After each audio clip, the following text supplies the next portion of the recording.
মানিক্য কি জয়, মহারাজা পদ্মত বিক্রমানিক্য কি জয়, মহারাজা পদ্মত বিক্রমানিক্য কি জয়, তিপ্রা মাথা কি জয়, তিপ্রা মাথা কি জয়, তিপ্রা মাথা কি জয়।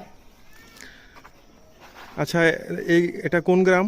এটা আড়ালিয়া গ্রাম পঞ্চায়েত এলাকা, দক্ষিণ আড়ালিয়া। আচ্ছা, আজকের এই যোগদান সভায় মোট কতজন যোগদান করছে? আজকে এখানে আমাদের যোগদান সভায় টোটাল 15 ফ্যামিলি যোগদান করেছে। কত ভোটার হবে টোটাল? 15 ফ্যামিলি প্রায় 60 ভোটারের মতন হবে। আচ্ছা, তো আগে তারা সবাই কোন কোন তারা পার্টি করে? বিভিন্ন পার্টি থেকে এসেছে, তারা সিপিএমও করছে, কেউ কংগ্রেসও আছে, বর্তমানে রানিং সরকার বিজেপিতে আছে তারা।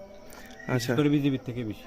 তো এখানে কি কোনো রানিং মেম্বার বা এই ধরনের কেউ আছে? মেম্বার এখনো আইনি। আমরা এখানে জাস্ট ছোট করে একটা চিনাগর গ্রাম পঞ্চায়েত থেকে কিছু ফ্যামিলি এবং আড়ালিয়া গ্রাম পঞ্চায়েত থেকে কিছু ফ্যামিলি যোগদান করেছি আজকে। আমরা এই কিছুদিনের মধ্যে আমরা আরো বড় ধরনের যোগদান করতে যাচ্ছি চিনাগরে এবং আড়ালিয়ার মধ্যে। আচ্ছা, আপনারা এই তিপ্রামথা কেন করছেন?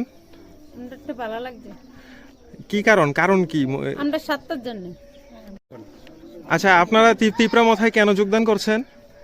আমরা ত্রিপুরা মাতায় যোগদান করেছি। আমরা মসজিদ মাদ্রাসা অনেক কিছু ভাঙচুর করেছে, সেই জন্য আমরা মনে চাইছে, আমরা এই জন্য আমরা ত্রিপুরা মাতারে চাইতেছি। কি কারণ তিপ্রামথায় আসার কি কারণ? আমাদের পাশে দাঁড়াইছে, সেই কারণে আমরা আচ্ছা, ত্রিপুরা মাতায়